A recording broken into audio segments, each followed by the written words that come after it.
A Gênese, Allan Kardec, capítulo 14, Os fluidos, aparições, transfigurações. O perispírito é invisível para nós, em seu estado normal. Porém, como é formado de matéria etérea, o espírito pode, em certos casos, lhe fazer receber, por um ato de sua vontade, uma modificação molecular que o torna momentaneamente visível. É assim que se produzem as aparições, as quais, como também outros fenômenos, não estão fora das leis da natureza. Este fenômeno não é mais extraordinário que o do vapor, o qual é invisível quando é muito rarefeito, e torna-se visível quando é condensado. Segundo o grau de condensação do fluido perispiritual, a aparição é algumas vezes vaga e vaporosa, outras vezes é mais nitidamente definida, e outras, enfim, têm todas as aparências da matéria tangível. Pode mesmo chegar à tangibilidade real, ao ponto em que se pode duvidar da natureza do ser que temos diante de nós. As aparições vaporosas são frequentes e sucede muitas vezes que indivíduos assim se apresentam às pessoas a quem têm afeição. As aparições tangíveis são mais raras, embora haja delas numerosos exemplos perfeitamente autênticos. Se o espírito deseja fazer-se conhecido, dará a seu envoltório todos os sinais exteriores que tinha enquanto vivia. Abre parênteses, nota, O Livro dos Médiuns, capítulos 6 e 7. Fecha parênteses. Deve-se notar que as aparições tangíveis não têm senão as aparências da matéria carnal, porém não são as suas qualidades. Em razão de sua natureza fluídica, não podem ter a mesma coesão, porque, na realidade, não se trata de carne. Elas se formam instantaneamente e, do mesmo modo, desaparecem ou se evaporam pela desagregação das moléculas fluídicas. Os seres que se apresentam nestas condições não nascem nem morrem como os outros homens. São vistos e depois não são vistos mais, sem saber de onde vieram, como vieram, nem onde vão. Não se poderia matá-los, nem os acorrentar, nem os prender, pois que não possuem o corpo carnal. Os golpes que lhes fossem infligidos os seriam no vácuo.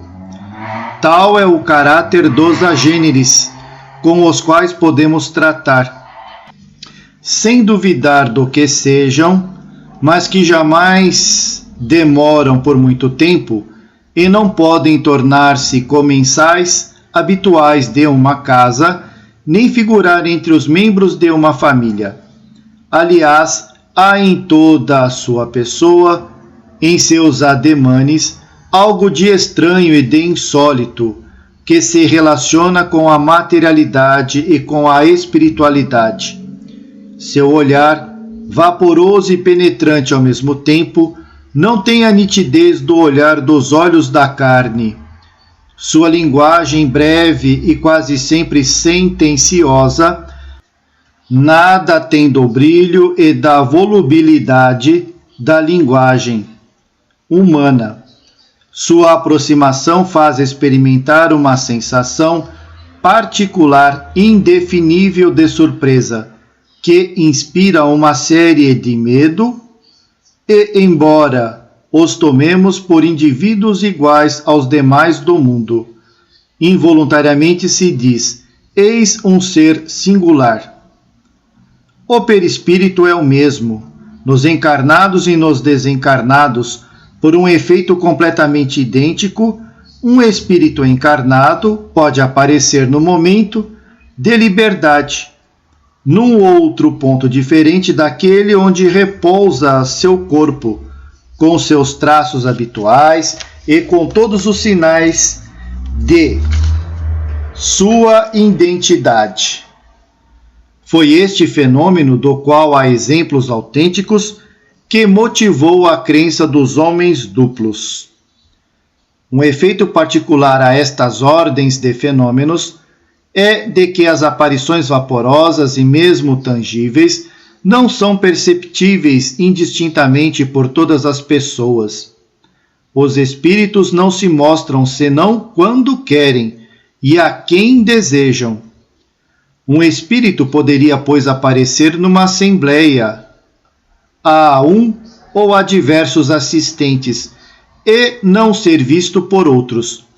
Isso deriva de que tais espécies de percepções se efetuam pela vista espiritual e não pela vista carnal, pois não somente a vista espiritual não é dada a todos, mas pode ser retirada, se for preciso, pela vontade do espírito, daquele a quem não quer se mostrar, como pode dá-la momentaneamente, se ele o considerar necessário. A condensação do fluido perispiritual nas aparições, mesmo até sua tangibilidade, não tem, pois, as propriedades da matéria comum.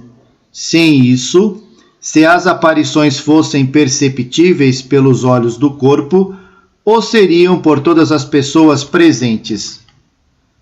O espírito pode operar transformações na contextura de seu envoltório perispiritual, e dado que esse envoltório irradia ao redor do corpo como uma atmosfera fluídica, pode-se produzir na superfície do próprio corpo um fenômeno análogo àquele das aparições.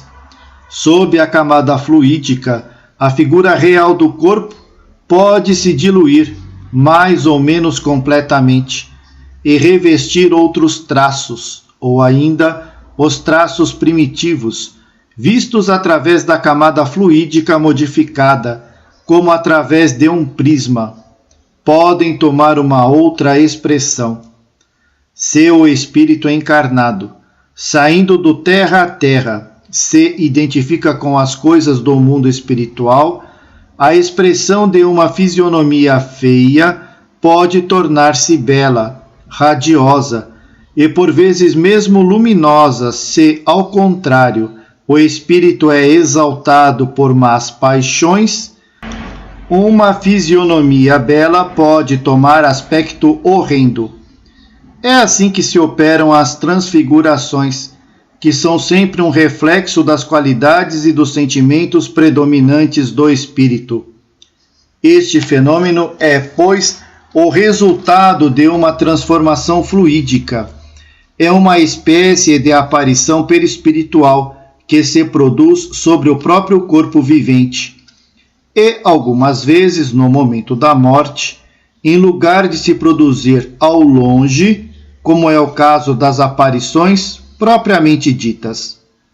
O que distingue as aparições deste gênero é que geralmente elas são perceptíveis a todos os assistentes e pelos olhos do corpo, precisamente porque elas têm por base a matéria carnal visível, enquanto que nas aparições puramente fluídicas não há matéria tangível.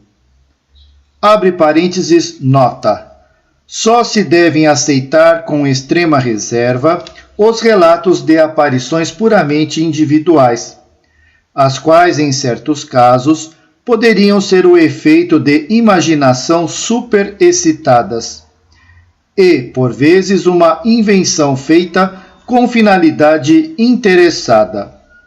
Convém, pois, obter um relato escrupuloso das circunstâncias, da honorabilidade da pessoa, assim como do interesse que ela pudesse ter de abusar da credulidade de indivíduos demasiado confiantes. Fim da nota, fecha parênteses.